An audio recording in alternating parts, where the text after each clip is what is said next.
Hello and good afternoon students. तो शुरू करते हैं क्लास 12th केमिस्ट्री का फर्स्ट चैप्टर। और चैप्टर जो है इसका नाम है सॉल्यूशन। ठीक है, चैप्टर इसका नाम है सॉल्यूशन। यहाँ से हम चैप्टर को शुरू करेंगे और कुछ बेसिक सी बातें आपको बताना चाहूँगा, जो कि मैंने लास्ट क्लास में आपसे डिस्कस भी किया था कि कैसा हमारा सिलेबस रहेगा साल भर। ठीक है, और मैंने आपको बताया था जो सॉल्यूशन चैप्टर है ये 7 मार्क्स का है।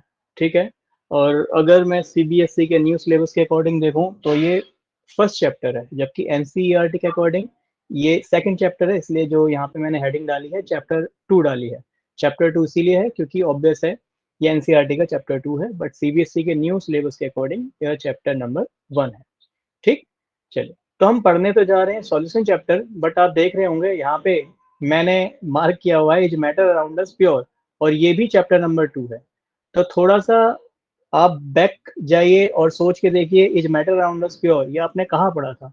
ये आपने पढ़ा था क्लास 9th में, ये क्लास 9th में पढ़ा था। अब क्वेश्चन ये राइज होना चाहिए कि हम क्लास 12th की केमिस्ट्री पढ़ने आए हैं और आप बात कर रहे हैं क्लास 9th की।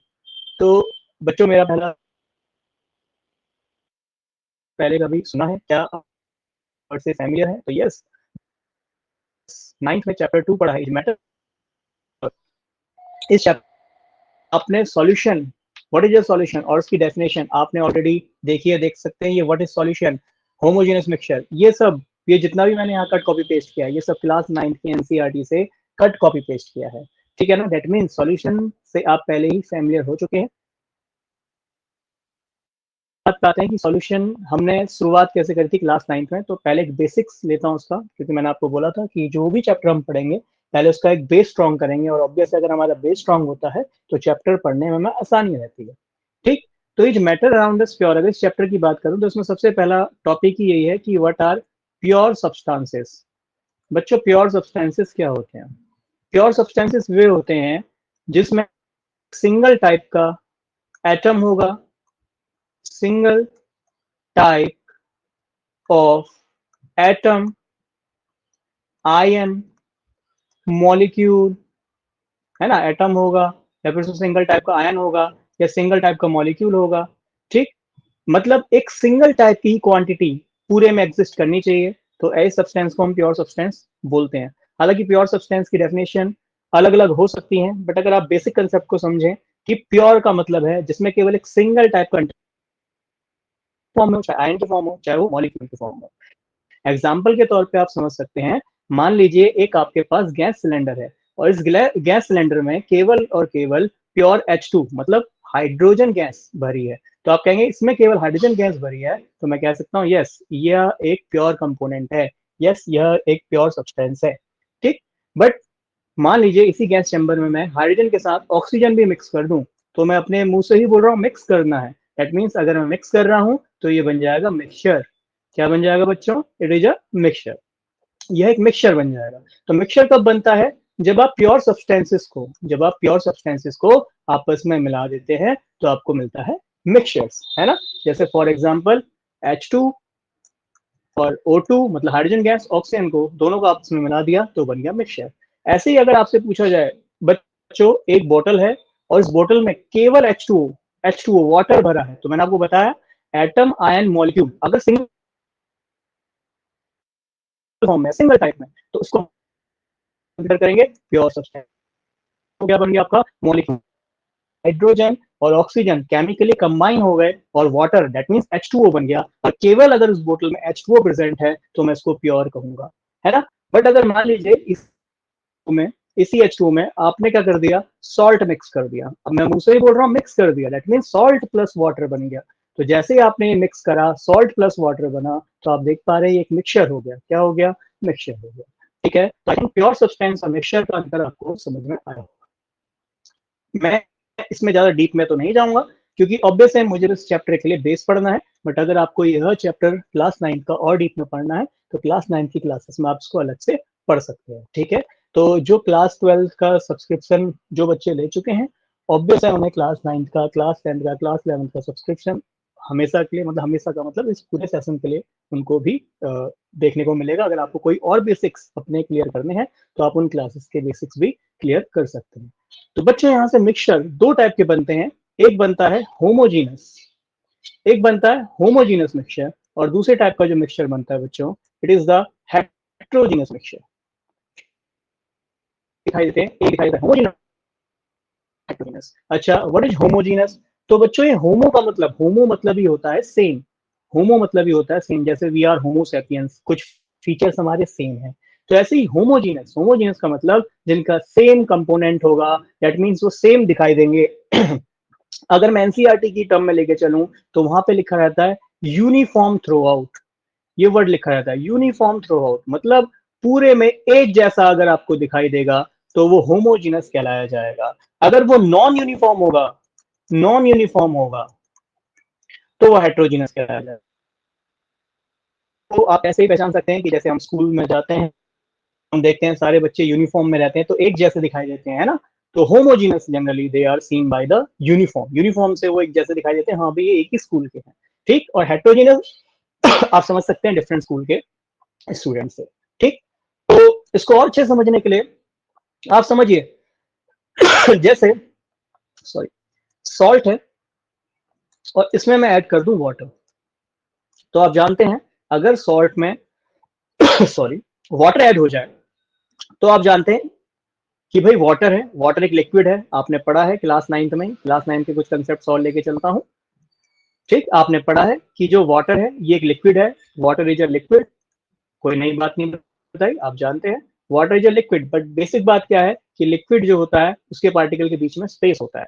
जब आप सॉल्ट को वाटर में डिसॉल्व करेंगे तो आप यह ऑब्जर्व करेंगे कि जब सॉल्ट वाटर में डिसॉल्व होगा तो मान लीजिए सॉल्ट के पार्टिकल को वाटर में डिसॉल्व करेंगे तो सॉल्ट के पार्टिकल वाटर के बीच की स्पेस को घेर लेंगे, है ना, घेर लेंगे। और आप देखेंगे कि सॉल्ट और वाटर इजिली मिक्स हो गए हैं, और इनके मिक्स होने के लिए डिफरेंट डिफरेंट प्रॉपर्टीज वर्क करती हैं, क्योंकि आप जानते हैं सॉल्ट और वाटर मिक्स होते हैं।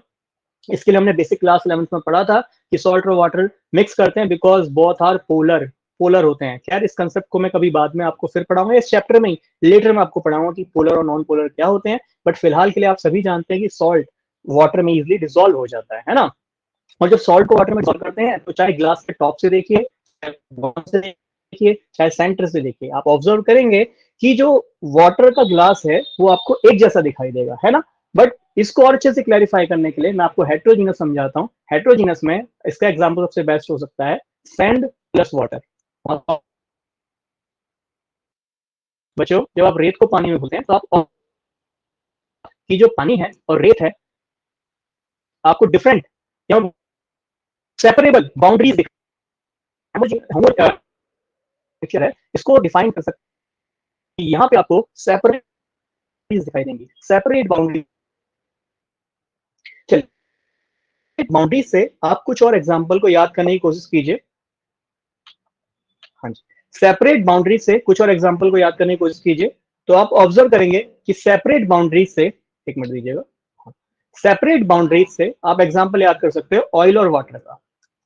आप जानते हैं ऑयल वाटर के ऊपर फ्लोट करता है, obvious due to the difference in their density. Oil जो है इसकी डेंसिटी वाटर से कम होती है, इसलिए ऑयल जो है वाटर पे क्या करता है, फ्लोट करता है ना। आपने कंसेप्ट पढ़ा है कि अगर कोई हैवियर होता है तो वो ऑब्वियस बात है सिंक कर जाता है, अगर वो लाइटर होगा तो वो फ्लोट करेगा। तो ऑयल जो है यह वाटर में फ्लोट करता है। So what is the reason? तो हम जानते हैं ऑयल और वाटर, ऑयल जनरली कैसा होता है, नॉन पोलर, ये हमने क्लास 11th में पढ़ा था। तो पोलर नॉन पोलर का कंसेप्ट हमने पढ़ा था। और वाटर, तो नॉन पोलर है, पोलर है, ये आपस में डिसॉल्व नहीं हो पाएंगे, इसलिए आप देखेंगे ऑयल और वाटर एक दूसरे के ऊपर मतलब वाटर के ऊपर ऑयल जो है वो पूरा का पूरा आपको तैरता हुआ फ्लोट करता हुआ दिखाई देगा। दैट मींस उनके बीच की बाउंड्रीज, ये वर्ड मैंने यूज करा ना बाउंड्रीज, तो बाउंड्रीज आपको क्लियरली विजिबल होंगी। तो बच्चों होमोजीनस में आपको कोई भी बाउंड्री विजिबल नहीं होंगी। दैट मीन्स जो आपको वो सॉल्यूशन है वो कैसा दिखाई देगा, यूनिफॉर्म दिखाई देगा। और जबकि मैंने आपको बताया हेट्रोजीनस में क्या होगा, क्लियर बाउंड्री विजिबल होगी। चाहे सैंड और वाटर देख लीजिए, सैंड आपको क्लियरली विजिबल होगा, वाटर आपको क्लियरली विजिबल होगा। तो ऐसे कंडीशन में ये नॉन यूनिफॉर्म होगा। इसमें एग्जांपल सैंड वाटर ले सकते हैं, चाहे ऑयल वाटर ले सकते हैं। आई थिंक इतना इंट्रोडक्शन काफी होगा समझाने के लिए कि मिक्सचर किस तरीके के होते हैं। अब मैं क्लास 9 की इस डेफिनेशन पे फिर से आता हूं कि सॉल्यूशन क्या है। होमोजीनियस मिक्सचर है। क्या मुझसे क्लास 12 में भी यही कि व्हाट इज सॉल्यूशन? नहीं, बट हाँ कई बार मैंने आपको बताया था कि जो आपका सिलेबस है उसमें एमसीक्यूज भी आने हैं, कई बार इतना इजी एमसीक्यू भी आ जाता है और हम कई बार उसको इजी क्वेश्चन मान के भी गलत कर देते हैं। क्वेश्चन इतना सिंपल ही आ जाता है कि सॉल्यूशन क्या है, होमोजेनस मिक्सचर है, हेटेरोजेनस मिक्सचर, और हम उसमें भी कंफ्यूज होकर गलत ऑप्शन टिक कर देते हैं। तो बेसिक सा आइडिया बना रहे कि हाँ भाई होमोजेनस मिक्सचर क्या होता है। हमने देखा जो यूनिफॉर्म रहेगा, एक जैसा रहेगा, उसको हम होमोजेनस कहेंगे। तो जब भी हमें सॉल्यूशन बनाना होगा तो हमें एक होमोजेनस मिक्सचर लेके चलना पड़ेगा। ठीक है, इसके अलावा याद कीजिए जब आप मिक्स कर रहे हैं तो एक सिंपल सा एग्जांपल लेके इसको समझने की कोशिश करते हैं बच्चों। सबसे पहले जब भी आप मिक्स करेंगे तो मिक्स करने के पीछे के भी कुछ रीजन होते हैं, कुछ कंसेप्ट होते हैं, वो भी आपको समझने की आवश्यकता है। एक बार मुझे यहाँ पे खाली स्पेस बनाना है। एक्चुअली ये मैं फर्स्ट टाइम यूज कर रहा हूँ, कीबोर्ड पे कुछ डिफरेंट टाइप का फंक्शन हम यूज कर रहे हैं, तो इसलिए थोड़ा सा मुझे टाइम लगेगा। तो इसके लिए मुझे थोड़ा सा टाइम दीजिएगा ताकि मैं स्पेस बना लूँ। हाँ जी, चलिए। तो हम एक सिंपल से एग्जांपल से लेके चलते हैं। मैं एग्जांपल यही लेता हूँ, मान लीजिए आपने सॉल्ट लिया है, वाटर लिया है। इसमें मेरे आपसे कुछ क्वेश्चन, पहला जो क्वेश्चन है वह ये कि आपने मान लीजिए गिलास लिया, इस गिलास में आप, ठीक है, और इस वाले गिलास में आपने 100 ग्राम वाटर ले लिया। तो क्वेश्चन नंबर 1, क्या 100 वाटर में डिसॉल्व कर सकता हूं? तो ऑब्वियस है, इसका आंसर क्या बनेगा बच्चों? इसका आंसर बनेगा नो। क्यों नहीं डिसॉल्व कर सकता? क्योंकि मैंने अभी थोड़ी देर पहले प्रॉपर्टी देखी कि particle of matter having space between, having space between them. याद है ये मैटर की प्रॉपर्टीज थी क्लास 9 में, particle of matter having space between them. जो मैटर के पार्टिकल हैं बच्चों, उनके बीच में स्पेस होता है। तो अब इस बात है, आपने ये वाटर लिया, अब इस वाटर में, यदि इस वाटर में आप सॉल्ट डिसॉल्व करते हैं तो सॉल्ट तो उतना ही डिसॉल्व हो पाएगा ना जितना इन वाटर के बीच में स्पेस होगा। तो ऑब्वियस बात है, कभी भी मैं इक्वल अमाउंट ऑफ सॉल्ट को इक्वल अमाउंट ऑफ वाटर में डिसॉल्व नहीं कर पाता, है ना, एट ए पर्टिकुलर टेम्परेचर। क्या कारण है इसका? कारण यही है कि particle of matter having space between them, जितना स्पेस होगा वाटर के बीच में उतना ही सॉल्ट डिसॉल्व होगा। तो इसलिए 100 ग्राम में मुश्किल से मुश्किल हम 4 से 5 ग्राम नमक ही डिसॉल्व कर पाते हैं एट अवर रूम टेम्परेचर। तो 4 से 5 ग्राम नमक ही हम डिसॉल्व कर पाते हैं, क्योंकि इतना ही स्पेस उसके बीच में जनरली एक्यूमुलेट हो पाता है। ठीक, तो बेसिक सी बात ये समझ में आई कि जब मैं सॉल्ट को वाटर में डिसॉल्व कर रहा हूं तो सॉल्ट मुझे कम अमाउंट में लेना पड़ेगा, कम अमाउंट में लेना पड़ेगा। सॉल्ट मुझे हमेशा कम अमाउंट में लेना पड़ेगा, और जबकि वाटर जो है ऑब्वियस बात है मुझे ज्यादा अमाउंट में लेना पड़ेगा, ज्यादा अमाउंट में लेना पड़ेगा। और ऑब्वियस बात है जो मैं कम अमाउंट में लूंगा उसको हम जानते हैं ऑलरेडी, उस वर्ड को हम कहते हैं solute. It is called solute. और जब ज्यादा अमाउंट वाले को हम क्या कहते हैं? सॉल्वेंट। तो कम अमाउंट वाले को हम कहते हैं सॉल्यूट और ज्यादा अमाउंट वाले को सॉल्वेंट कहते हैं। और जैसे ही आपने सॉल्ट और वाटर को मिलाया तो आपको क्या मिल जाएगा? आपको मिल जाएगा सॉल्ट प्लस वाटर का सॉल्यूशन। सॉल्ट प्लस वाटर का सॉल्यूशन। कि सॉल्ट प्लस वाटर के सॉल्यूशन को क्या कहते हैं? ये क्लास 10 वाटर के सॉल्यूशन को बच्चों हम ब्राइन सॉल्यूशन कहते हैं। जनरली उसके पीछे एक फिक्स कंपोजिशन है, कितने परसेंटेज होना चाहिए, बट बेसिकली अभी मैं सिंपली कहूंगा कि सॉल्ट और वाटर के सॉल्यूशन को हम ब्राइन सॉल्यूशन कहेंगे। ठीक, तो मुझे एक बात समझ में आई कि जब भी मैं सॉल्यूशन बनाता हूं तो एक चीज मुझे कम अमाउंट में चाहिए होती है और कम अमाउंट वाली चीज को मैं सॉल्यूट कहता हूं, और एक चीज मुझे ज्यादा अमाउंट में चाहिए होती है और ज्यादा अमाउंट वाले को मैं सॉल्वेंट कह देता हूं। और जबकि वाटर, अगर मैं देखूं बच्चों, वाटर, इसके लिए एक बहुत प्यारी सी टर्म रेफरेंस करी गई है। वाटर को हम यूनिवर्सल सॉल्वेंट बोलते हैं, यूनिवर्सल सॉल्वेंट। यूनिवर्स का मतलब समझ में आ रहा है? कोई भी चीज लाओ घोल दो, बट ऐसा नहीं है। यूनिवर्सल सॉल्वेंट का मतलब है कि दुनिया में जितनी भी चीजें आपको पोलर दिखाई देंगी, पोलर, पोलर मतलब क्या होता है? हमने पढ़ा था separation of charges between some distance is called polar. Charge को कुछ दूरी पे सेपरेट कर दोगे, आप फिजिक्स में भी पढ़ रहे होंगे ऑब्वियस। ठीक है, डायपोल मोमेंट, ध्रुवीय आघूर्ण और पोलर, ये सब आपने 12th फिजिक्स में भी आप पढ़ रहे होंगे। बट अगर नहीं पढ़ा है तो बेसिक सी बात आप जान सकते हो कि जहां पे प्लस माइनस चार्ज आपको दिखाई दे, समझ जाइए वो पोलर है। बेसिक साइड है, माइनस चार्ज जहां पे है आप उसको पोलर समझ जाइए। तो वाटर पे हमेशा प्लस माइनस चार्ज रहेगा, दैट मींस वाटर पोलर रहेगा। तो जितनी भी चीजें जिन पे प्लस माइनस चार्ज रहेगा वो सब पानी में डिसॉल्व हो पाएंगी। फॉर एग्जांपल नमक, नमक का फॉर्मूला आप जानते हैं, NaCl होता है। Na मेटल है तो उसपे प्लस होगा, Cl नॉन मेटल है, इस पे माइनस होगा। तो अब इस बात है, इस पे भी प्लस माइनस, वाटर पे भी plus minus, that means both are polar. तो वाटर के लिए एक सिंपल सी कहानी है कि वाटर को यूनिवर्सल सॉल्वेंट कहा जाता है। तो अब आपको समझना चाहिए कि what is solvent. Solvent generally वो है जो हम ज्यादा अमाउंट में ले रहे हैं, और सॉल्यूट वो है जो हम कम अमाउंट में ले रहे हैं। ठीक है। अगर बच्चों बैकग्राउंड नॉइस आ रही होगी तो मैं आज के लिए थोड़ा सा सॉरी बोलूंगा, बट एक्चुअली मैंने बहुत सारे कंपोनेंट इस ऑनलाइन क्लास के लिए मंगाए थे, कुछ जो है आज ही रिसीव हुए हैं, आपको होगी, बट कंपोनेंट नहीं आ पाए थे। आज बस मेरे पास ये पेन टैब आ पाया है, तो इसलिए आज मैंने सोचा कि आज भी क्यों दिन वेस्ट करा जाए, आज से ही क्लास शुरू करते हैं। माइक वगैरह थोड़ा भी आना रह गया, जैसे ही वो आएगा तो आई थिंक ये जो नॉइस प्रॉब्लम वगैरह है ये भी आपको नहीं होगी। ठीक है, एक बार बस मैं क्लास को चेक कर लूँ कि ये रिकॉर्ड हो रही है। हाँ जी, चलिए आगे बढ़ते हैं और समझते हैं। ओके, ये पूरा ही, एक मिनट दीजिएगा बस, उसको मैं क्लियर कर देता हूँ। ये एक्चुअली मैंने अलग से कंपोनेंट बनाया था, ये इसी में सेव हो गया। एक मिनट दीजिएगा, मैं इसे अभी कभी क्लियर कर देता हूँ।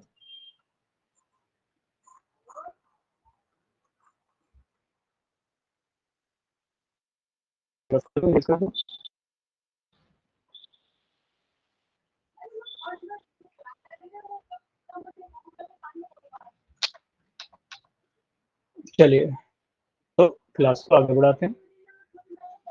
हाँ जी, जो अब तक पढ़ाया है एक बार देख लीजिए, जो आपने पढ़ा है क्या उसे आप इस कंपोनेंट से जोड़ पा रहे हैं।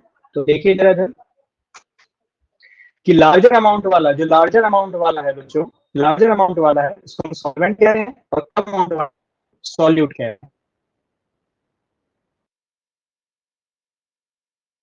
प्रॉपर्टीज ऑफ सॉल्यूशन, सॉल्यूशन की प्रॉपर्टीज। अब देखिए जब आप सॉल्वेंट को मिलाते हैं तो सॉल्यूट और सॉल्वेंट में जो सॉल्यूशन का पार्ट बनेगा, या मैं बोलूं सॉल्यूशन जो पार्ट बनेगा उसका जो साइज होगा वो देखो कितना होगा, 1 नैनोमीटर। कितना होगा? 1 नैनोमीटर। आपको पता है कि 1 नैनोमीटर कितना होता है? It is 10⁻⁹ metre. कितना होता है? 1⁻⁹ मीटर होता है। ठीक, टेंशन ना लीजिएगा, अभी हम आगे भी समझेंगे कि किस तरीके से माइक्रोस्कोपिक एंटिटीज काम करती हैं और किस तरीके से मैक्रोस्कोपिक एंटिटीज काम करती हैं। पार्टिकल का साइज अगर छोटा है, लाइट को स्कैटर नहीं करेगा। ठीक है, ये सारी लाइन मैंने अंडरलाइन करी है, ये कुछ नया नहीं है, क्लास 9 का कंसेप्ट है। तो ये बेसिक सी बातें हैं जो आपको एमसीक्यूज के लिए ध्यान रखनी है। अगर मान लीजिए एमसीक्यू से आ गया तो इजीली आप उसको जो है अटेन कर पाए। ठीक, तो do not scatter a beam of light. Light को स्कैटर नहीं करता है। स्कैटरिंग का मतलब आपने पढ़ा है कि मान लीजिए एक बर्तन है, इसमें जब पार्टिकल बहुत छोटे हैं तो ये आपने एक टॉर्च जलाया, टॉर्च जब आप जलाते हैं तो लाइट बिल्कुल सीधी सीधी पास हो जाएगी, और ऑब्वियस बात अगर पार्टिकल का साइज बड़ा होगा तो लाइट स्कैटर हो जाएगी, लाइट आपको फैलती भी दिखाई देगी, it's called scattering of light. तो वो जनरली आपके यहाँ देखने को नहीं मिलता क्योंकि पार्टिकल का साइज क्या है, बहुत छोटा है। ठीक है, याद कीजिए आपने क्लास 9th में थोड़ा बहुत सस्पेंशन क्या होता है ना, कोलॉइड्स क्या होता है। कोलॉइड और सस्पेंशन में पार्टिकल के साइज थोड़े बड़े होते हैं, पार्टिकल जनरली लाइट जो है स्कैटर होती हुई दिखाई देती है, बट सॉल्यूशन में पार्टिकल का साइज बड़ा है तो लाइट नहीं होगी। बेसिक प्रॉपर्टी याद कर लेना है। अब बच्चों जब आप क्लास ले रहे हैं, ऑब्वियस बात है हम फिजिकली स्टैंड आपके सामने नहीं है बट वर्चुअली हैं, तो वर्चुअली में भी आप कुछ बातें ध्यान रखनी चाहिए। जब भी आप क्लास लेने बैठते हैं, ऑब्वियस बात है एक अच्छी सी कॉपी बनाइए, उसमें अपने नोट्स लिखिए। नोट्स का मतलब ये नहीं है पूरा छापना है, आपने बस जो बेसिक बेसिक बातें हैं जो आपके सामने यहाँ हाईलाइट करी गई हैं, आप उसको जस्ट ए रेफरेंस अपनी नोटबुक में नोट कर सकते हैं। ठीक है, तो होमोजेनस मिक्सचर चाहिए जनरली सॉल्यूशन के लिए। होमोजेनस समझाया आपको, जो आपको एक जैसा दिखाई दे। ठीक है, सॉल्यूट और सॉल्वेंट के बीच में कोई आपको बाउंड्री ना दिखाई दे, तो ऐसे टर्म को जनरली क्या कहेंगे? होमोजेनस कहेंगे। और बच्चों ये जो क्लास है इनके जो पीडीएफ हैं, ये पीडीएफ में समझने में किसी भी तरह की समस्याएं ना हो। ठीक है, तो क्लास के बाद जो है, अच्छा जो बच्चे टीचमेंट पे, हाँ जो बच्चे टीचमेंट पे एनुअल हैं,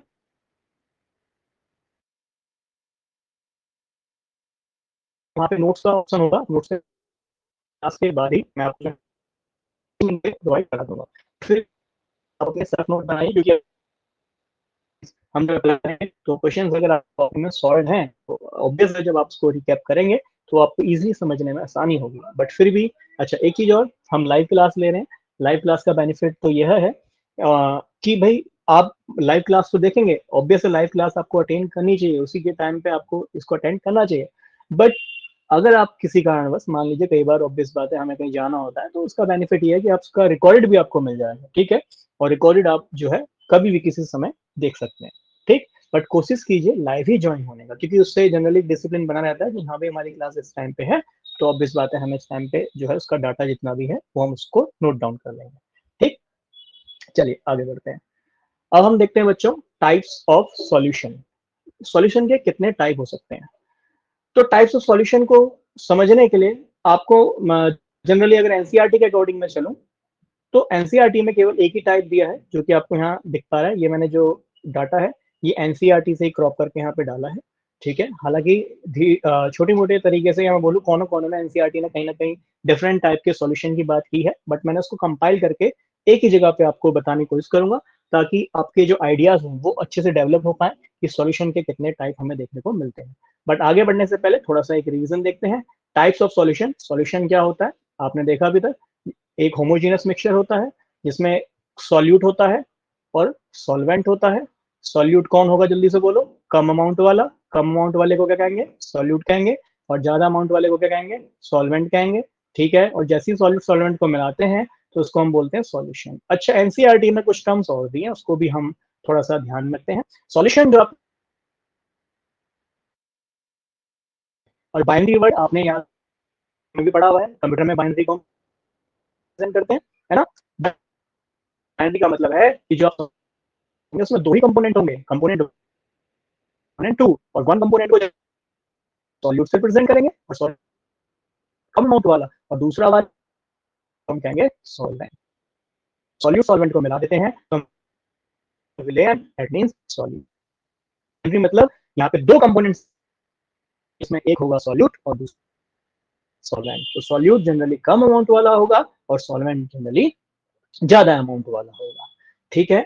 तो सबसे पहले जो टाइप ऑफ सॉल्यूशन है बच्चों में, इसमें पहला टाइप लेके चलता हूँ, first type, on the basis of physical state of the component. चलिए पहला क्वेश्चन कि व्हाट इज फिजिकल स्टेट। तो आपने पढ़ा है स्टेट्स ऑफ मैटर, कि मैटर की स्टेट्स होती हैं, और वो कौन कौन सी होती हैं बोलो, solid, liquid and gas. These are the physical state जो कि हम जनरली देख पाते हैं, सॉलिड, लिक्विड एंड गैस। हम सॉरी इसको मैं टिक करता हूँ, हाँ, सॉलिड, लिक्विड एंड गैस, ठीक है। इसके अलावा आप जानते हैं दो अलग होती हैं, Bose Einstein and plasma, but मैं उसके बारे में अभी बात नहीं करूंगा। जनरली हम उस स्टेट की बात करें जो हमें on the basis of physical state of the component क्या होंगे, अभी बताया सॉल्यूशन के दो ही, कम वाला सॉल्यूट, ज्यादा वाला, तो सॉल्यूशन के दो ही कंपोनेंट वाला सॉल्यूट और ज्यादा वाला सॉल्वेंट, मैंने आपको बताया दोनों को मिला दूंगा।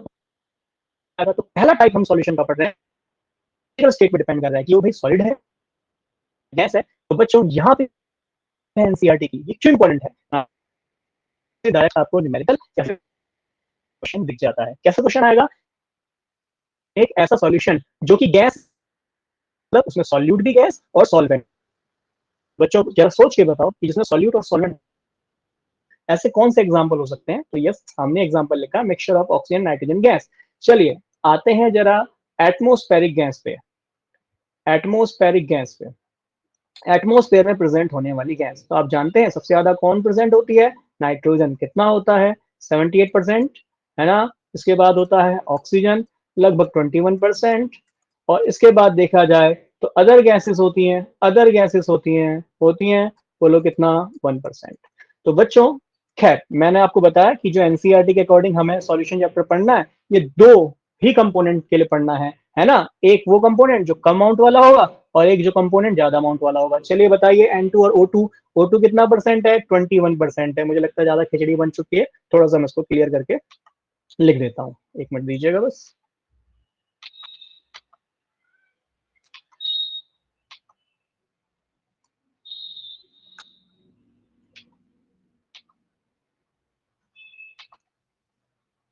एक मिनट दीजिए, इरेजर नहीं आ रहा है, एक मिनट दीजिएगा।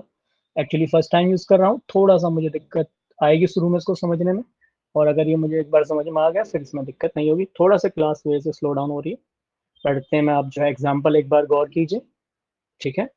चलिए मैं बात कर रहा था एटमोस्फेरिक गैसेस की, ठीक है ना, एटमोस्फेयर गैसेस की। तो एटमोस्फेयर में प्रेजेंट होने वाली मैं वो गैस देखूंगा, एटमोस्फेयर में प्रेजेंट होने वाली मैं वो गैस देखूंगा ज्यादा अमाउंट में। चलिए एक N2 ले लेता हूँ 78%, और आप जानते हैं इसके अलावा दूसरी गैस ऑक्सीजन जो कितनी होती है बच्चों 21%। तो अब आप बताइए इसमें सॉल्यूट कौन होगा और सॉल्वेंट कौन होगा। तो आपको ऑब्वियस है 21% कम अमाउंट है, 78% ज्यादा अमाउंट है, ठीक। तो 21% वाला आप कह सकते हैं सर कि यहाँ पे एज अ सॉल्यूट होगा और 78% वाला एज अ सॉल्वेंट होगा। एग्जाम्पल को याद कर सकता हूँ, तो एग्जाम्पल याद करने में हमें कोई डिफिकल्टी नहीं होगी, आप खुद ही समझ जाइए कम अमाउंट वाला कौन सा है और ज्यादा अमाउंट वाला कौन सा है। कम अमाउंट वाले को हम सॉल्यूट कह रहे हैं, ज्यादा अमाउंट वाले को हम सॉल्वेंट कह रहे हैं। इसी कंसेप्ट में हम सारी चीजों को पढ़ रहे हैं, ठीक है। चलिए तो ये एग्जाम्पल आपको याद करने हैं फॉर 1 मार्क का, 1 मार्क के क्वेश्चन के लिए, या फिर एमसीक्यू में जनरली ऐसे क्वेश्चन पूछ लेता है। बट हाँ थोड़ा सा सीबीएसई अब अच्छे क्वेश्चन पूछ रहा है, इस तरह के क्वेश्चन नहीं पूछता, बट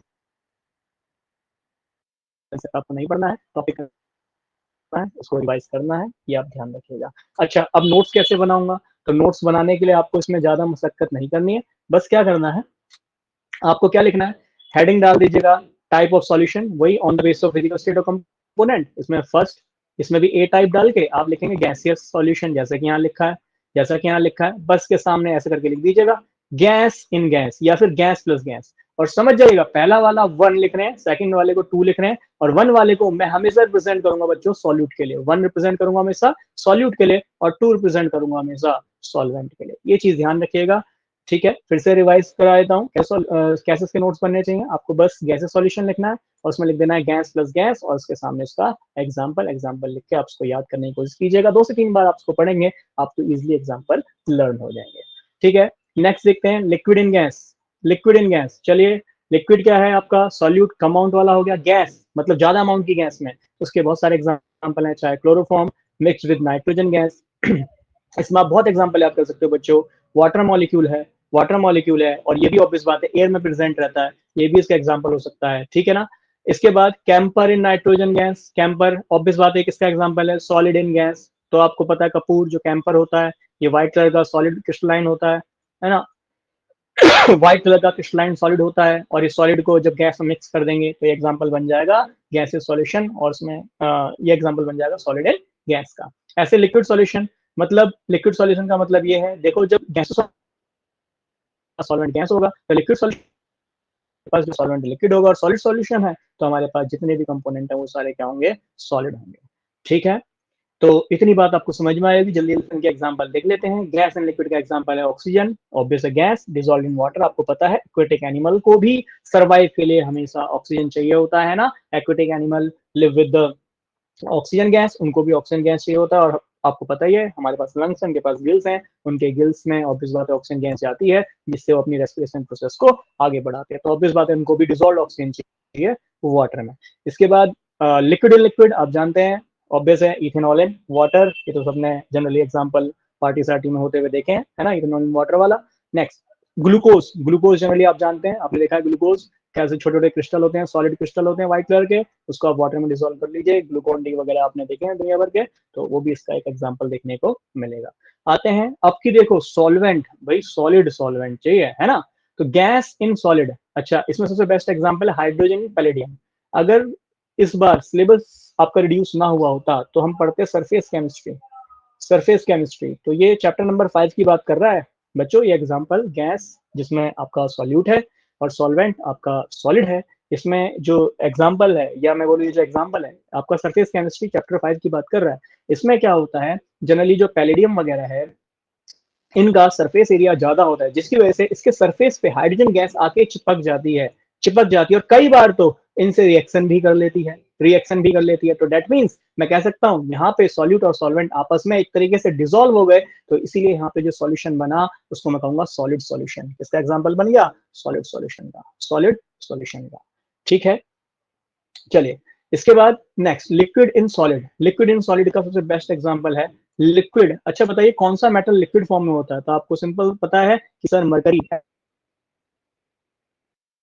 होता है, ठीक, हाइड्रोकार्बन मरकरी ये हमारे मेटल होता है, और जैसे ही मैं के साथ मिला दूं, सोडियम मेटल के साथ मिला दूं।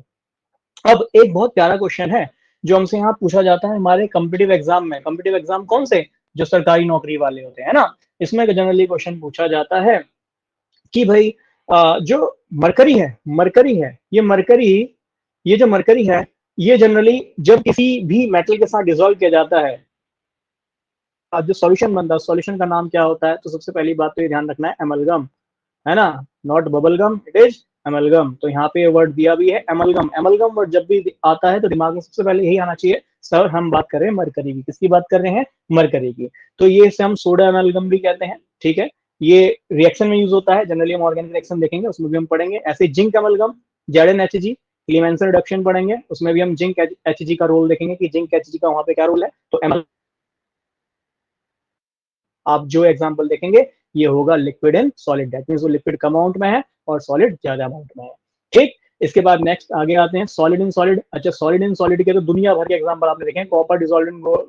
और इसके अलावा याद करो एक टर्म पढ़ा हमने, एलॉय।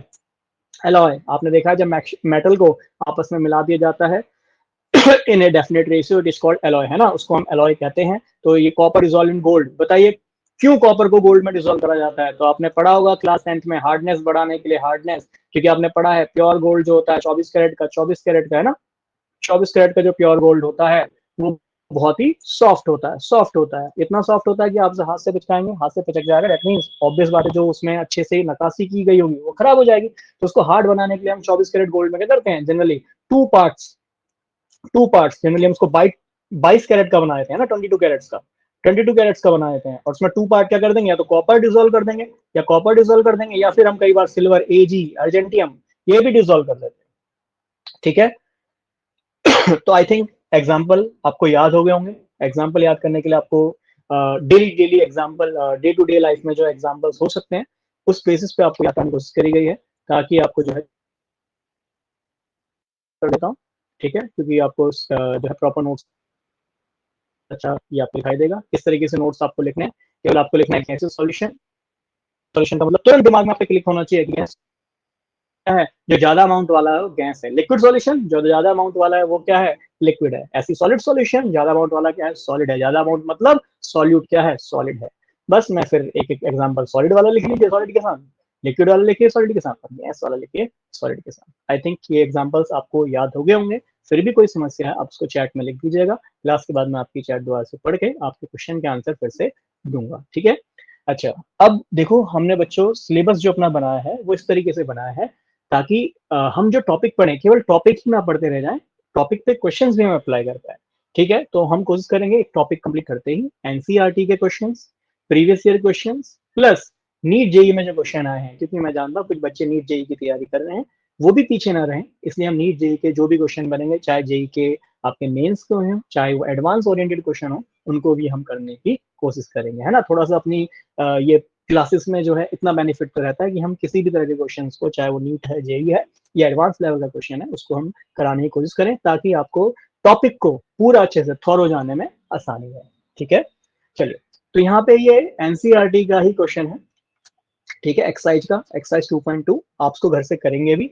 इसने बोला है give an example of solid solution. देखो सॉल्यूशन किसका बनना है, पहली बात ये समझ लो, सॉलिड सॉल्यूशन होना चाहिए, मतलब ज्यादा अमाउंट वाला क्या होना चाहिए, ज्यादा अमाउंट वाला क्या होना चाहिए, सॉलिड होना चाहिए। With solute is a gas, solute जिसमें क्या हो, गैस हो। याद करिए कौन सा एग्जांपल बन गया कि भाई आपके पास सॉल्यूट गैस किसमें होगा, गैस इन सॉलिड। तो पहला वाला हमेशा किसको मानूंगा, पहला नंबर वन और नंबर टू, है ना। हालांकि क्वेश्चन आपका हो चुका है मैं जानता हूँ, बट मैं आपको ये चीज याद कराना चाह रहा हूँ कि अपने रेफरेंस के लिए जो मैं वन लिखूंगा तो वन लिखूंगा हमेशा सॉल्यूट के लिए, और टू लिखूंगा टू हो जाएगा हमेशा सॉल्वेंट के लिए। क्वेश्चन इतना बड़ा है ही नहीं, ये तो बस समझाने के लिए, बार बार याद कराने के लिए कि जो कम अमाउंट वाला है, कम अमाउंट वाला है वो क्या होगा, सॉल्यूट होगा, सॉल्वेंट क्या होगा, वो लो ज्यादा अमाउंट वाला। दोनों को मिला दिया तो सॉल्यूशन कौन सा बनेगा, ये भी क्वेश्चन अराइज होता है, तो उसने तो खुद ही बोला है भाई सॉलिड सॉल्यूशन होगा, क्योंकि ज्यादा अमाउंट वाला जो होगा उसी का सॉल्यूशन, उसी सॉल्यूशन के नाम से हम उसको रेफर करेंगे, तो it is the solid solution. क्या कहलाया जाएगा, सॉलिड सॉल्यूशन कहलाया जाएगा, ठीक है। हाँ जी, तो इसका आंसर आप दे सकते हैं, याद है चैप्टर 5 वाला एग्जांपल दिया था कि चैप्टर 5 डिलीट हो चुका है ना। सरफेस केमिस्ट्री, सरफेस केमिस्ट्री मतलब मेटल का कोई सरफेस है जिसका लार्ज सरफेस एरिया है, उसके ऊपर गैस आके जो है चिपक जाएगी, दैट मींस उस तरह के सॉल्यूशन को जनरली हम क्या कहेंगे, सॉलिडिंग ओवर पीडी मेटल भी कह सकते हो, स्मॉल मेटल ले सकते हो, निकल हो गया, चाहे आप उसमें पी सकते हो, ठीक। तो कोई सा मेटल ज्यादा होता है जिसकी वजह से गैस उस पर चिपक जाती है तो इससे बेस्ट मिलेगा। ठीक, क्वेश्चन आप घर से कर लेंगे। तो आपको इसी तरीके से नोट्स बनाने हैं, नोट्स के नीचे क्वेश्चन नोट डाउन करके उसका आंसर भी तुरंत वहीं पे दे देना है, ताकि आपको किसी भी तरह की समस्याएं ना आए। दैट मीन्स नोट्स आपके क्लियर होंगे तो आप कभी भी रिवीजन करेंगे तो आपको समस्याएं नहीं आएंगी। अच्छा, कुछ मैं आपसे बात करूंगा पढ़ने के तरीके पे भी। अच्छा बच्चों, हमें पढ़ना किस तरीके से चाहिए, ये भी क्वेश्चन बहुत अच्छा बनता है। क्योंकि होता क्या है, हम बस क्लास ले लेते हैं, क्लास समझ में आ जाती है तो हमें लगता है हम उस टॉपिक में एक्सपर्ट हो गए। तो मैं आपको एक क्लियर सी बात बता देता हूँ, अगर आपको सब्जेक्ट में एक्सपर्टाइज लानी है तो भाई एक सिंपल सी बात है, रिवीजन। आप जितना ज्यादा रिवीजन करेंगे उतनी ही बार आप चीजों को अच्छे से एनालाइज कर पाएंगे, आंसर्स आपके टिप्स में होंगे से। बट हम वन टू वन इंटरेक्शन भी रखेंगे। कई बार क्लास के बीच में मैं क्विज टाइप की भी रखा करूंगा, जिसमें मैं जनरल क्वेश्चन आपसे पूछा करूंगा और आपको इन क्वेश्चन के आंसर देने होंगे। मैं पर्सनल नाम लेके बोला करूंगा तो ऑब्वियसली ऑकवर्ड लगता है कि भाई मेरा नाम ले रहे हैं और मैं जो है माइक ओपन नहीं कर रहा। और मैंने देखा है कुछ बच्चों के पास में आइडियाज नहीं दे रहा, बट कुछ बच्चों के मैंने बहाने भी देखे हैं कि सर मेरा माइक काम नहीं कर रहा है और नेटवर्क काम नहीं कर रहा है। बट हाँ, ऑब्वियसली हमारे पास चैट का ऑप्शन भी होता है, आप आंसर वहां नीचे लिख के दे भी सकते हैं। ठीक है ना? तो वन टू वन इंटरेक्शन करने की कोशिश भी करेंगे, जिससे जो है मुझे लगे हाँ कि भाई मैं केवल खुद को नहीं पढ़ा रहा, आप लोगों को पढ़ा रहा हूँ, तो आप लोगों से इंटरेक्शन बना रहे। ठीक, अच्छा, सब्जेक्ट एक्सपर्टीज की बात कर रहा था, तो रिवीजन आप उसको बार बार कीजिए। ठीक, जैसे आपने मान लीजिए एक बार क्लास ले ली है आज, क्लास लेने के बाद ऑब्वियस है आपको अगर चीजें समझ में आ रही हैं तो आपकी एक्सपर्टीज नहीं है, वो हमारी एक्सपर्टीज है कि हम आप चीजों को हम आपको कैसे समझा रहे हैं ना, कितनी इजी तरीके से हम चीजों को आपको तभी मानेंगे जब हाँ आप उसको बार बार रिवाइज कर रहे हैं और आपसे कभी भी क्वेश्चन पूछा जा रहा है तो आप उसका तुरंत आंसर कर रहे हैं। और वो कब होगा? जब आप रिवीजन करेंगे। ऑब्वियस है, जब आप एक टॉपिक को पढ़ते हैं। हाँ, एक चीज और, क्लास का बर्डन हम आपको ज्यादा नहीं देंगे, क्लास ऑब्वियस बात है वीक में 2 से 3 ही होंगी और ये सफिशियंट है। सिलेबस कराना ये हमारी जिम्मेदारी है, आपकी जिम्मेदारी है जो आपको पढ़ा दिया गया है वो आपको बार बार रिवीजन करना है। क्योंकि ऑब्वियस आपको क्वेश्चन भी दिए जाएंगे और आपको केवल केमिस्ट्री ही नहीं पढ़नी है, आपको केवल केमिस्ट्री नहीं पढ़नी है, इसके साथ फिजिक्स भी पढ़ना है। ऑब्वियस है, जिनके पास मैथमेटिक्स है वो भी पढ़ना है, या फिर जिनके पास बायो है वो भी पढ़ना है, और प्लस इंग्लिश भी पढ़ना है। मैं आपको कुछ बातें और बता देता हूँ। समर्स वैकेशन है, अच्छी बात है, बट आप क्या करें, अपने इन क्लासेस के अलावा कुछ काम और भी कर सकते हैं। वे क्या, कि जैसे इंग्लिश जैसे जो टॉपिक हैं, इंग्लिश ऑब्वियस बात है कितना कम सिलेबस हो गया, बहुत सिलेबस रिड्यूस हो गया, बहुत अच्छे चांस हैं अच्छे मार्क्स स्कोर करने के। इस बार के सीबीएसई के रिजल्ट को अगर देखा जाए तो हताशा सभी को हुई है कि इस तरीके का रिजल्ट क्यों रहा, है ना? जबकि सिलेबस इतना रिड्यूस हुआ है। बट आप सोच के देखिए, इतने कम सिलेबस में आप बहुत अच्छे मार्क्स स्कोर कर सकते हैं। 90s जाना कोई बड़ी बात नहीं है, 90% जाना कोई बड़ी बात नहीं है, है ना? बट क्या है कि रिवीजन करना, तो इन समर्स में ही कोशिश करिए इंग्लिश जैसे टॉपिक को निपटाने की, है ना? कोशिश कीजिए कि इंग्लिश जो है इसको इस समर में ही कंप्लीट कर दीजिए। इसके जितने भी चैप्टर हैं, चाहे वो आप यूट्यूब से देखें, चाहे वो खुद आपकी लर्निंग कैपेबिलिटी अच्छी है, खुद उसके जो है प्रॉपरली जो आपका इंग्लिश है इसकी समरी वगैरह बना के इसको यहीं पे फिनिश कर दीजिए, ऐसे छोटे मोटे टॉपिक कंप्लीट कर दीजिए, ताकि आप बाकी बचे हुए टाइम में, जो आने वाले टाइम है, या मैं बोलूँ आने वाले 8 या 10 महीने आपके पास हैं, इसमें आप कंप्लीटली फोकस रहें अपने मेन सब्जेक्ट में, चाहे वो पीसीएम है। प्लस अगर जो बच्चे जेई नीट की तैयारी कर रहे हैं उसकी तैयारी में भी अपने आप को इन्वॉल्व रखें, एंगेज रखें, है ना? क्योंकि हम जो कोशिश करेंगे कि भाई आपको जो डाटा है वो सारा मैंने आपको बता ही दिया कि भाई जेई लेवल तक का, नीट लेवल तक का आपको डाटा देंगे और क्वेश्चंस देंगे, ताकि आप उन क्वेश्चंस को प्रिफरेबली करें। और आई आप लोगों का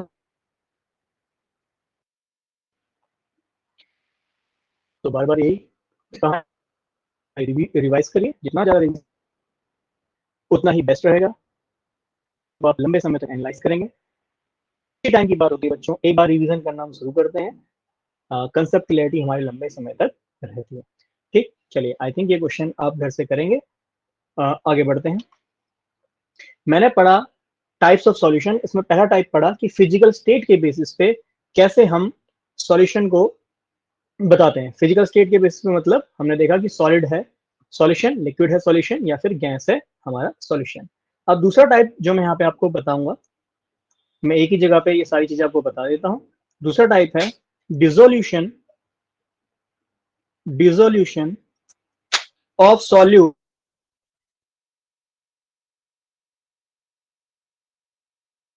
के बेसिस पे भी मैं आपको बताता हूँ कंसेप्ट कि किस तरीके से इस बेसिस पे भी हम सॉल्यूशन को डिफाइन करते हैं। तो टर्म लिखूंगा, इससे आपको ये बात समझ में आ जाएंगी, है ना? क्या आपने पढ़ा है सैचुरेटेड, क्या आपने पढ़ा है अनसैचुरेटेड? तो जरा सोच के देखिए, ये सब टॉपिक आपने क्लास 9th में पढ़ा है।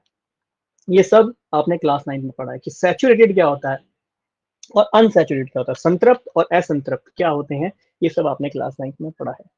तो हम पढ़ रहे हैं डिसोल्यूशन ऑफ सॉल्यूट। बच्चों सॉल्यूट कितना डिसॉल्व हो पा रहा है सॉल्वेंट में, तो डिसोल्यूशन ऑफ सॉल्यूट सॉल्वेंट में, इसके बेसिस पे हम दो पार्ट में डिवाइड कर रहे हैं, एक है संतृप्त और दूसरा है अनसैचुरेटेड। तो सैचुरेटेड वो होता है जब आपने पढ़ा है when no more solute, no more solute is dissolved at a particular temperature, at a particular temperature, at a particular temperature, मतलब किसी एक ताप पर यदि आप और सॉल्यूट को डिसॉल्व ना कर पा रहे हो। क्या रीजन है इसका, तो अभी हमने पहले भी देखा था भाई, पानी का glass, particle of matter having space between them. अब जैसे ही आप सॉल्यूट मान लीजिए आप सॉल्ट ले रहे हैं, आप सॉल्ट ले रहे हैं और जैसे ही सॉल्ट को यहाँ डिसॉल्व करेंगे तो आप देखेंगे भाई जितना स्पेस है उस पर्टिकुलर टेम्परेचर पे, जितना स्पेस अवेलेबल है उतना सॉल्ट यहाँ पे डिसॉल्व हो पाएगा। और उसके अलावा जब आप और सॉल्ट को घोलने की कोशिश करेंगे तो और सॉल्ट यहाँ हो गया, वो सैचुरेटेड हो गया, अब इससे ज्यादा नमक उसमें नहीं रहेगा उस पर्टिकुलर टेम्परेचर पे। अब बार बार मैं ये कह रहा हूँ पर्टिकुलर टेम्परेचर बच्चों, पर्टिकुलर टेम्परेचर वर्ड इसलिए यूज कर रहा हूँ क्योंकि आप जानते हैं कि जैसे जैसे तापमान बढ़ाएंगे, आप देखिए गिलास लीजिए, उसमें आप घर पे प्रैक्टिकल करके देखिए, गिलास लीजिए उसमें आप चीनी घोल के देखिए, घोलेंगे तो आप देखेंगे चीनी थोड़े से अमाउंट में तो घुल जाएगी, बट और चीनी घोलेंगे तो घुलेगी नहीं, नॉट डिजोल्व, क्योंकि स्पेस कंप्लीटली फिल्ड हो जाएगा। बट जैसे जैसे आप सॉल्यूशन को और ज्यादा हीट करेंगे, आप देखेंगे जो पार्टिकल हैं, क्योंकि आप जानते हैं सिंपल सी बात, आपने पढ़ा है कंसेप्ट काइनेटिक एनर्जी का, कि जैसे जैसे आप काइनेटिक एनर्जी ये भी इंक्रीज होगी, काइनेटिक एनर्जी इंक्रीज होगी, और बच्चों काइनेटिक होती है तो भैया मोशन इंक्रीज हो जाता है, दैट मींस स्पेस बढ़ जाएगा, स्पेस बढ़ेगा तो और ज्यादा नमक या चीनी सॉल्यूशन में घुल पाएगी, है ना। ये कंसेप्ट आपने पढ़ा है। तो सैचुरेटेड आपको समझ में आया होगा कि जब हम किसी सॉल्यूशन में और ज्यादा सॉल्यूट ऐड नहीं कर सकते, इट इज कॉल्ड सैचुरेटेड। और इसी के अपोज में मैं लेके चलूं अनसैचुरेटेड, कि भाई अगर मैं और ज्यादा सॉल्यूट डिसॉल्व कर पाऊं, है ना, लिखूंगा when more solute, general definition लेके चल रहा हूं, when more solute is dissolve, एक मिनट दीजिएगा, is dissolve in the solution, dissolved in the solution, ठीक है। चलिए वैसे रफ भी कर देता हूँ, ठीक। ये जो नोट्स हैं मैंने आपको ऑलरेडी बताया, क्लास के बाद में आपको जो नोट्स हैं इसी ऐप पे, टीचमेंट ऐप है। अच्छा, जो बच्चे यूट्यूब माध्यम से देख रहे हैं उनको बताना चाहूंगा कि बच्चों अगर आप लाइव क्लासेस में जुड़ना चाहते हैं, इनके रिकॉर्डेड सेशन भी आप चाहते हैं, तो आप जो है टीचमेंट ऐप डाउनलोड कीजिएगा।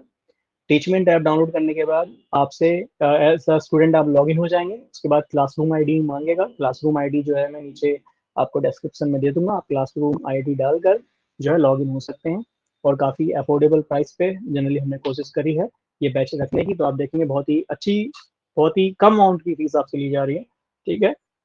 और बहुत अच्छे अमाउंट का आपको जो है जितना भी ये डाटा है ये दिया जाएगा, और ऑब्वियस है ये आपको बहुत हेल्प करेगा क्योंकि प्रीवियसली भी बहुत स्टूडेंट्स को इनसे हेल्प मिली है, तो कोशिश करेंगे ये हेल्प आपको भी मिले, ठीक। चले क्या आगे बढ़ते हैं। तो आपको समझ में आया एक और कंसेप्ट जिसके बेस पे हमने देखा कि कितना, हमने देखा कि सॉल्यूशन उसके बेस पे भी डिफाइन किया जा सकता है।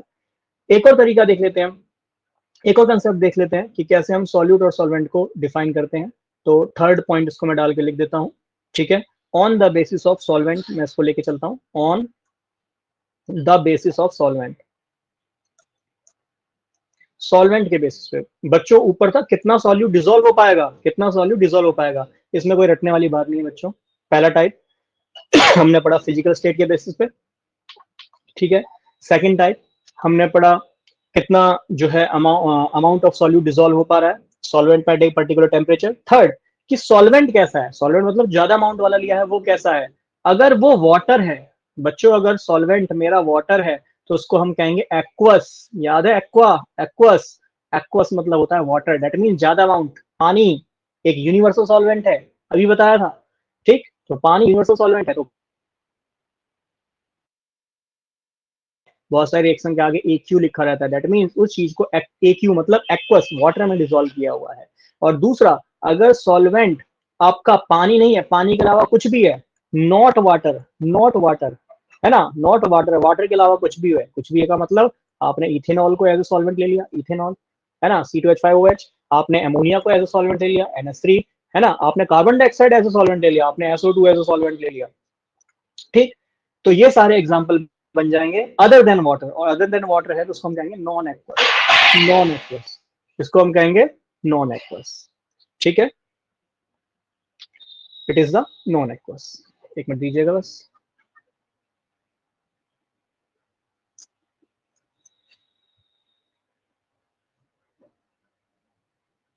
एक्चुअली थोड़े से ये कंपोनेंट्स को मैं अच्छे से इस बार नहीं लगा पाया, इसको थोड़ा सा ठीक कर देता हूँ ताकि मुझे स्पेस मिल पाए नेक्स्ट टाइप समझाने के लिए। हाँ जी, आगे बढ़ते हैं, एक और टाइप देख लेते हैं, ठीक। तो आपको समझना है ऑन द बेसिस ऑफ, हाँ इसको मैं कह सकता हूँ on the basis of amount of solute, amount of solute in solution, amount of solute in solution, ठीक है। एक मिनट दीजिए, मैं इसको थोड़ा सा स्पेस बना लेता हूँ।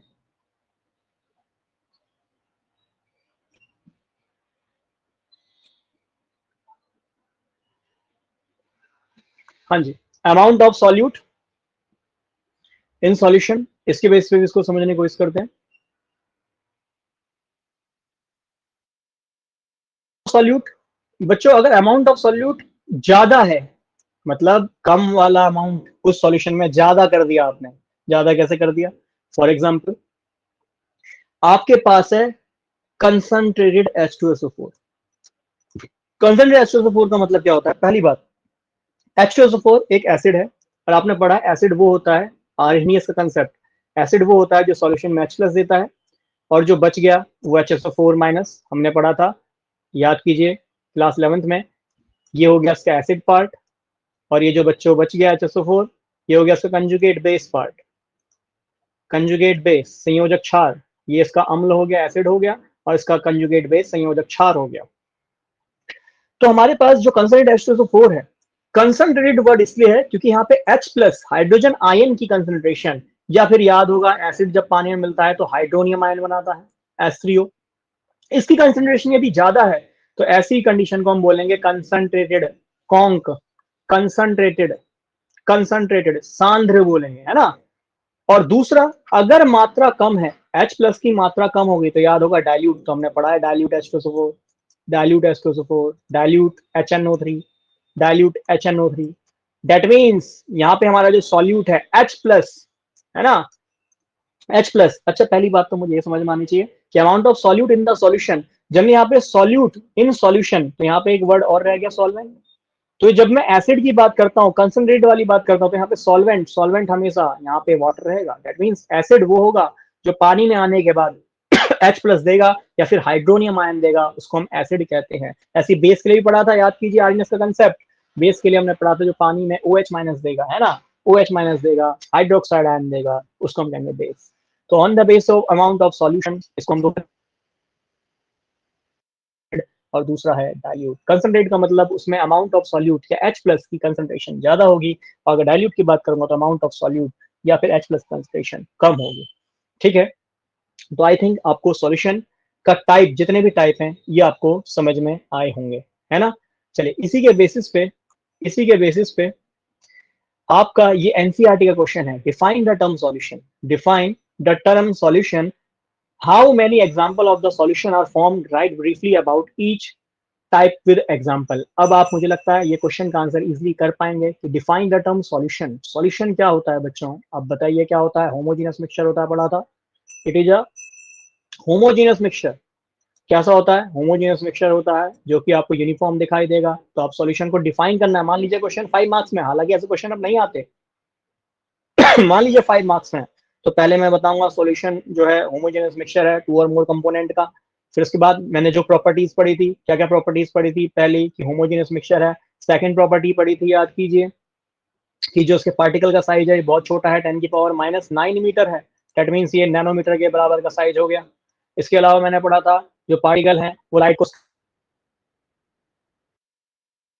करते हैं, क्योंकि पार्टिकल का साइज छोटा होता है। इसके अलावा क्या पढ़ा था, फिल्ट्रेशन सेपरेट नहीं किए जा सकते, से सेपरेट नहीं किए जा सकते, है ना, इतने अच्छे माइंड।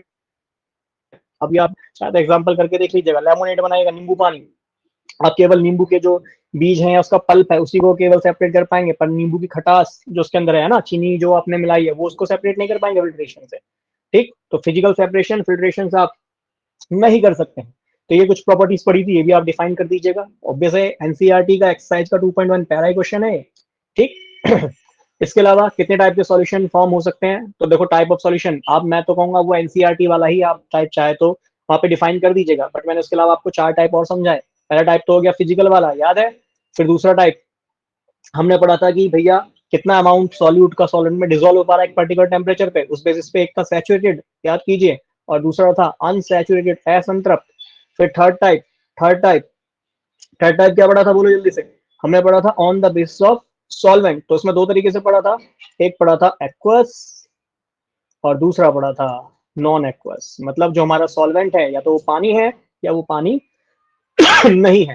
फोर्थ टाइप अभी लास्ट जस्ट ऊपर ही पढ़ा था, बोलो क्या था, ये था या तो कंसंट्रेशन सॉल्यूट की ज्यादा है या फिर कंसंट्रेशन कम है, ज्यादा है तो कंसंट्रेटेड हो गया और कम है तो डाइल्यूट हो गया।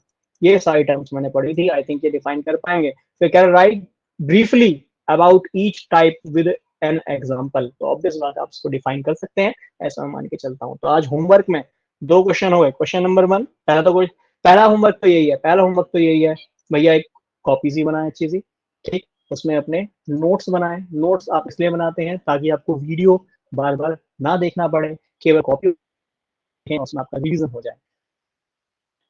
फिर उसके बाद दूसरा होमवर्क था, याद कीजिए एनसीईआरटी का 2.2 एक्सरसाइज, और फिर इसके अलावा थर्ड क्वेश्चन था एनसीईआरटी का 2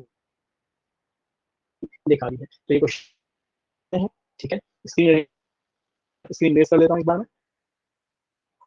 ठीक, बाकी फिर से मैं रिवाइज कर देता हूँ। नोट्स के लिए मैंने आपको बता दिया था कि ऐप में ही ऑप्शन है नोट्स का, वहां पे आपको डेली क्लास के नोट्स मिल जाएंगे।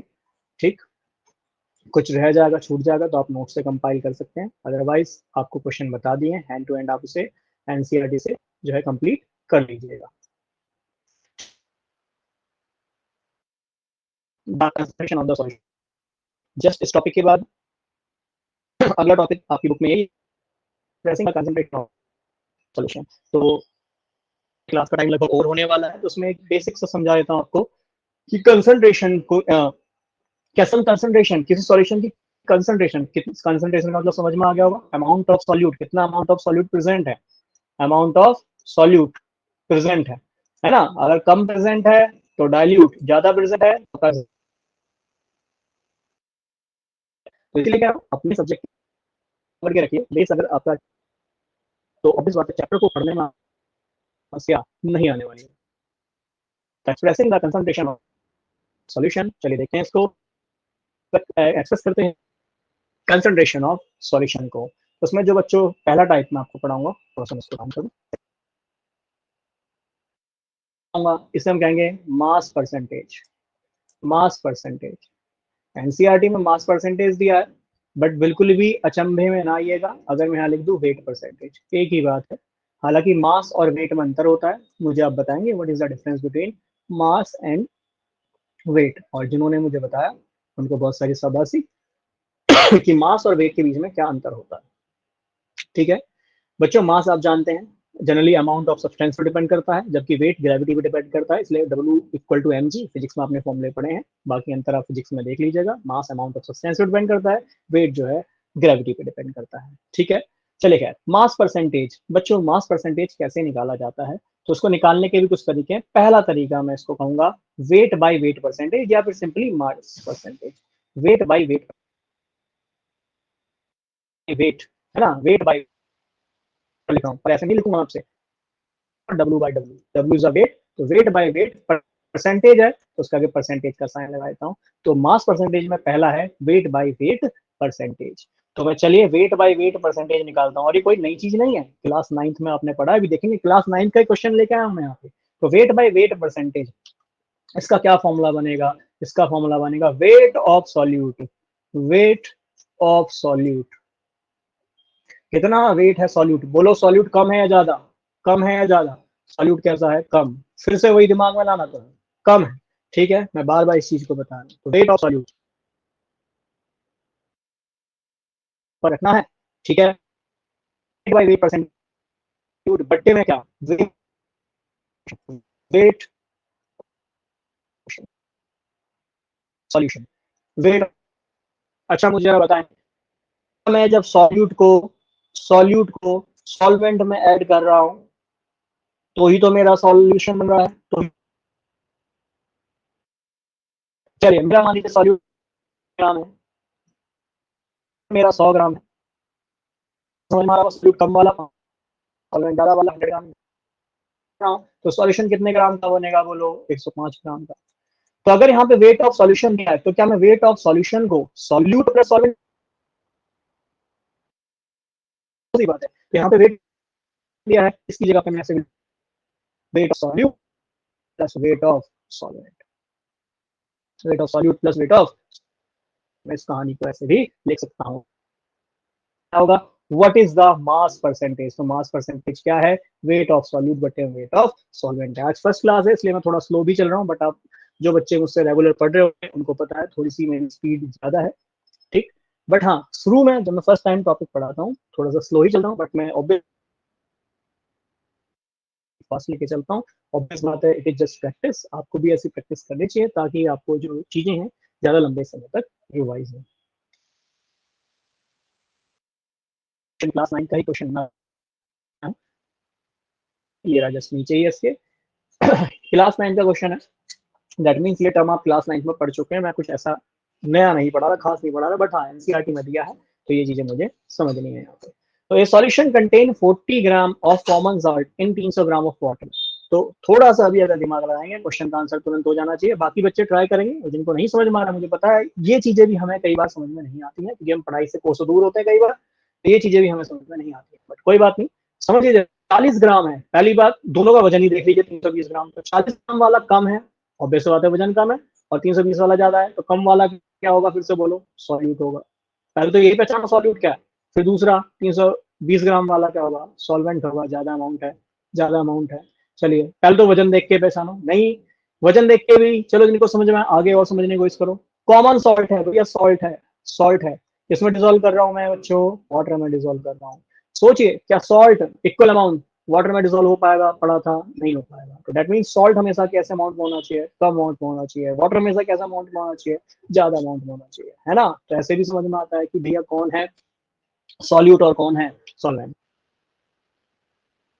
सॉल्वेंट। अब क्या बोल रहा है आगे, कंसंट्रेशन, अच्छा कंसंट्रेशन निकालनी है ना, क्या वाला है, mass by mass percentage of the solution, हालांकि मैं इस टॉपिक को, इस कंसेप्ट को और भी डीप में लेके जा सकता हूँ, बट वो सारा मैथमेटिकल पोर्शन हो जाएगा, इतने मैथमेटिकल पोर्शन में मुझे इस टॉपिक को नहीं पढ़ना है, मुझे बस बेसिक आइडिया लेना है, क्योंकि इतना मुझे लगता है इस टॉपिक से कोई इतना बड़ा क्वेश्चन आपका आने वाला है बट हाँ बेसिक्स हमें पता है इस चैप्टर के, इसलिए मैं इस कंसेप्ट को आपको जल्दी समझाता हूँ। सबसे पहले है weight by weight percentage, formula पढ़ा था, एक बार मैं आपके लिए फिर से लिख देता हूँ, आपको भी खुद अपनी कॉपी में जब भी न्यूमेरिकल करते हैं पहले फॉर्मूला को जरूर लिखें, क्योंकि आप जब तक बेस्ट नहीं है जब तक आपका एग्जाम नहीं हो जाता है ना, एग्जाम में ही तो बैठने के लिए तैयारी कर रहे हैं ये सब, तो एग्जाम जब तक नहीं आता तब तक आप बेस्ट नहीं है, इसलिए फॉर्मूला जब तक क्वेश्चन पढ़ते हैं, जितनी बार क्वेश्चन पढ़ते हैं उतनी बार उस फॉर्मूले को वहां पे लिखें ताकि बार बार रिविजन हो। तो वेट बाय वेट परसेंट का फॉर्मूला है weight of solute, weight of solute, बोलो भाई सॉल्यूट, एक मिनट दीजिएगा, हाँ वेट ऑफ सॉल्यूट बट्टे में क्या फॉर्मूला था, weight of weight of weight of solution, weight of, एक मिनट दीजिए ये क्या हो गया, ठीक है, weight of solution, weight of solution, solution का मतलब किस किस से मिलकर बना है वो, सॉल्यूट प्लस सॉल्वेंट से मिलकर बना है, सॉल्यूट प्लस सॉल्वेंट से मिलकर बना है, चलिए ठीक है, सॉल्यूट प्लस सॉल्वेंट से मिलके बना है। चलिए तो फिर निकालते हैं weight by weight percentage. Weight of solute कितना गिवन है, 40 ग्राम गिवन है। वेट ऑफ सॉल्यूशन कितना बनेगा, सॉल्यूट और सॉल्वेंट को जोड़ना पड़ेगा। सॉल्यूट का वेट है 40 ग्राम, देखो मैं यूनिट के साथ लिख रहा हूँ, सॉल्वेंट का वेट है 320 ग्राम, यूनिट के साथ लिखने का डालिए, ताकि यूनिट, पहली बात तो मुझे यूनिटी समझ में नहीं आएगी, अभी देख लेना कैसे आगे बढ़ेगा, काफी बच्चों को बोलते हुए चल रहा हूँ, यूनिट को लिखते हैं, यूनिट कन्वर्जन में कोई भी प्रॉब्लम कम से कम 8-9 साल मुझे पढ़ाते हुए हो गए हैं, और फिजिकल केमिस्ट्री में मतलब जितने स्टूडेंट में गए ऐसा मैंने कोई महान काम नहीं किया, बट हाँ कोशिश की है यूनिट कन्वर्जन वाली दिक्कत ना, क्योंकि जब मैं एज ए स्टूडेंट था मुझे यूनिट कन्वर्जन में बड़ी दिक्कत आती, तो उन पर मेहनत करी, काफी रिसर्च करा, तो प्रभु कृपा से अभी यूनिट कन्वर्जन में दिक्कत नहीं है, तो यूनिट कन्वर्जन पे थोड़ा सा आपको जोड़ देना ना। चलिए यहाँ हो जाएगा 40 ग्राम बटे में कितना, 320 40 300 हो गया, 360 ग्राम हो गया, 1/9 ग्राम आ गया। अच्छा ग्राम से ग्राम, यूनिट ग्राम, ऊपर भी यूनिट ग्राम। अच्छा एक चीज और बच्चों यहाँ पे मुझे ध्यान रखनी है, मैंने आपको इस फॉर्मूले में नहीं बताई, परसेंटेज से मल्टीप्लाई करना है, कितने से मल्टीप्लाई करना है, मल्टीप्लाई करना है और परसेंटेज, क्योंकि परसेंटेज है प्रति, मतलब 100 के बेसिस में, 100 के बेसिस पर, तो इनटू 100 करना ना भूलिएगा, उसके बर्फ करके। फर्स्ट टाइम से आपको तो थोड़ा सा मुझे समझ, तो थोड़ा सा उसमें मुझे आप सपोर्ट कीजिएगा, जैसे जैसे मैं प्रैक्टिस में आऊँगा, यूज टू, मुझे नहीं लगता कि मुझे इसमें फिर कोई है, तो इसलिए आज थोड़ा सा अलाइनिंग प्रॉब्लम हो रही है, मैं इसको चला नहीं पा रहा एग्जैक्टली अच्छे से, थोड़ा सा बस सपोर्ट कीजिए। हाँ जी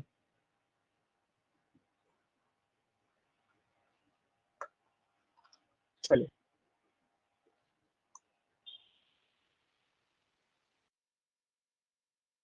बट रफ नहीं हो रहा, बट ये जीरो नहीं है, ये मान के चलिए। ठीक, फिर आ जाएगा कितना बोलो, 40/360 आ गया था, 1/9 गुणा में 100, 1/9 गुणा में 100, इसको डिवाइड करके देखिएगा, आई थिंक आ जाएगा 11%। ठीक है 11.11% इसका आंसर आ जाएगा, बहुत सरल सा क्वेश्चन था। ठीक है फिर से देख लीजिए, सॉल्यूट कम अमाउंट वाला, सॉल्वेंट ज्यादा अमाउंट वाला, दोनों को जोड़ देंगे, ऐसे इजिली निकाल पाएंगे। ठीक है आगे बढ़ते हैं।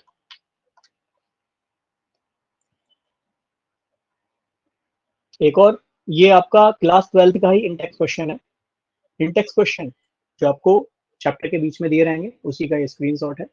ठीक है, कह रहा है कैलकुलेट द मास परसेंटेज, देखिए यहाँ पे भी क्या कह रहा है, मास परसेंटेज, वेट बाय वेट या फिर मास परसेंटेज, मैंने आपको बताया ऊपर ही एक ही चीज है, तो क्या कैलकुलेट करना है, मास परसेंटेज, किसका, बेंजीन का। अच्छा बेंजीन का फॉर्मूला CCS6, बेंजीन आपने क्लास 11th में बना के भी देखी होगी, बहुत अजीब सी लगती है बनाने में, है ना, कि सर ये क्या बना दिया, ये बेंजीन है, बेंजीन का कैलकुलेट स्ट्रक्चर। खैर क्वेश्चन पे आते हैं, कार्बन टेट्राक्लोराइड, देखो उसका फॉर्मूला भी दिया है CCl4, ये याद करना शुरू भी कर दीजिए, क्योंकि जैसे जैसे चैप्टर आगे बढ़ेगा तो वहां देखें केवल कार्बन टेट्राक्लोराइड लिखा होगा, अब हमें ही नहीं पता कि कार्बन टेट्राक्लोराइड CCl4 होता है, तो मान लीजिए वहां मुझे मॉलिक्यूलर वेट निकालना है, मॉलिक्यूलर वेट CCl4 का, मुझे ये नहीं पता कार्बन टेट्राक्लोराइड CCl4 है, या फिर मुझे ये नहीं पता बेंजीन का फॉर्मूला C6H6 है, लेकिन आप देखें एग्जाम में कई क्वेश्चन जाते हैं जिसमें आपको जो फॉर्मुलाज है मॉलिक्यूलर को देके नहीं रखेगा, केवल रखेगा, ऐसा मान के चलेगा आता है,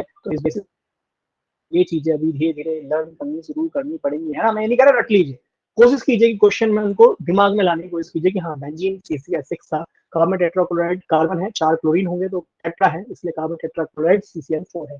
क्या क्वेश्चन पे आते हैं फिर से, कह रहा है मास परसेंटेज निकालना है, किसका निकालना है, बेंजीन का निकालना है, और किसमें आप डाल रहे हैं, कार्बन टेट्राक्लोराइड। क्वेश्चन को देख के अगर कुछ नहीं समझ में आया तो ये समझ में आया होगा कि 22 ग्राम है बेंजीन और 122 ग्राम है कार्बन टेट्राक्लोराइड, 22 ग्राम मतलब ये हो गया कम अमाउंट वाला, बोलो, और बच्चों 122 ग्राम ये हो गया ज्यादा अमाउंट वाला, तो समझ में आ गया होगा कौन है सॉल्यूट, कम वाला क्या हो जाएगा, सॉल्यूट हो जाएगा, ज्यादा वाला क्या हो जाएगा, सॉल्वेंट हो जाएगा, बोलो इतनी बात समझ में आती है।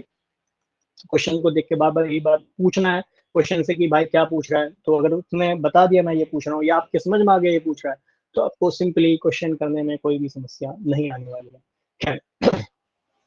कैलकुलेट द मास परसेंटेज निकालना है, तो मास परसेंट का मतलब वेट बाय वेट परसेंटेज, मैं आपके लिए फिर से एक बार फॉर्मूला लिखूंगा, वेट ऑफ सॉल्यूट। अच्छा अब मैं आता हूँ अपने काम को आसान करने के लिए, और आपको फॉर्मूला अच्छे से ही लिखना है, मैंने आपको बताया था जहां भी मैं सॉल्यूट लिखूंगा उसके लिए 1 लिखूंगा, बोलो और जहां भी मैं सॉल्वेंट लिखूंगा उसके लिए मैं 2 लिखूंगा। मैंने आपको सिंपल ये गिनती बताई थी, 1 मतलब कम, 2 मतलब ज्यादा, ऑब्वियस बात है कम वाला सॉल्यूट 1 लिखूंगा और सॉल्वेंट के लिए मैं हमेशा 2 लिखूंगा।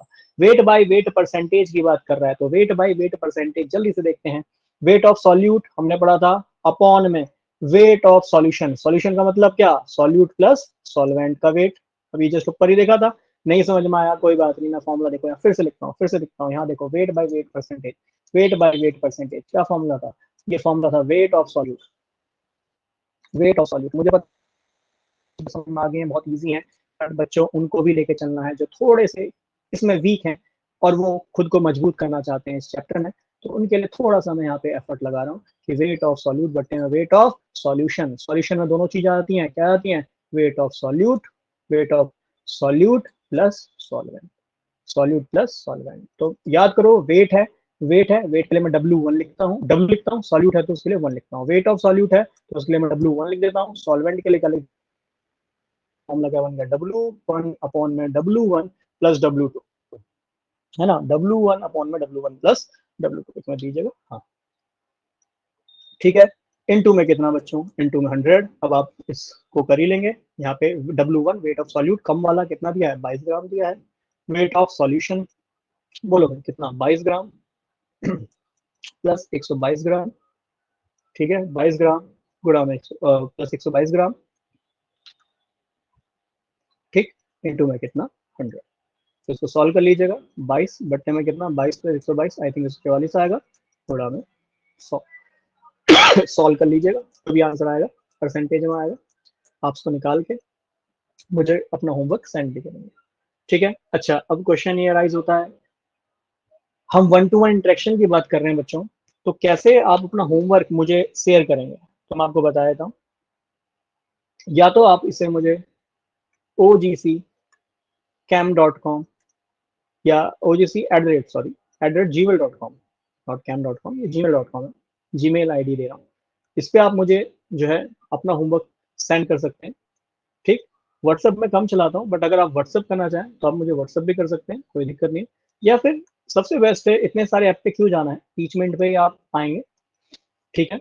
इसमें होमवर्क का सेशन होगा, ठीक है। अच्छा जो बच्चे इसको यूट्यूब पे देख रहे हैं, बच्चों यदि आपको ये क्लास समझ में आती है तो आपसे लाइक भी कर सकते हैं, और भी स्टूडेंट को आप शेयर कर सकते हैं। इससे पहले कि 2 क्लासेस और हैं, 2 क्लासेस और हैं, वो भी आप देख लीजिए ताकि आपको समझ में आए हम क्लासेस किस तरीके से चलाने जा रहे हैं, ठीक है। कुछ बच्चों के डाउट थे वो मैंने लास्ट क्लास में क्लियर कर दिए थे कि सर जो वीडियो क्वालिटी है वो पुअर है, तो हमने कोशिश करी है वीडियो क्वालिटी को अच्छी बनाने के लिए, ठीक। अब केवल डिपेंड करेगा कि आपकी इंटरनेट स्पीड कैसी है। तो ये वीडियो पिक्सल आपको पता है तो 108 मिल जाएगा, क्वालिटी अच्छी रहने वाली है। साउंड मैंने आपको बताया कि बस 1-2 दिन का कुछ इक्विपमेंट्स हैं आज आने वाले थे बट वो शायद डिले हो गए, परसों जब भी वो आते हैं तो हम उससे करेंगे ताकि जो वॉइस अनसर्टेनिटी है ये भी ना रहे, ठीक है। बाकी आप इसको यूट्यूब पे देख रहे हैं, प्लीज लाइक शेयर कर दीजिएगा, शेयर जरूर कीजिएगा उन बच्चों को जो नीडी हैं, जिनके मैंने देखा है काफी सारे रूरल एरियाज हैं जहाँ पे बच्चे जो हैं काफी दूर होते हैं कोचिंग वगैरह से, ठीक। तो उनको फिजिकली अटेंडेंस नहीं मिल पाता है, तो वर्चुअली अगर इस तरीके से जुड़ पाते हैं तो उसके लिए आपका सहयोग बहुत रहेगा। और thank you for joining the live class.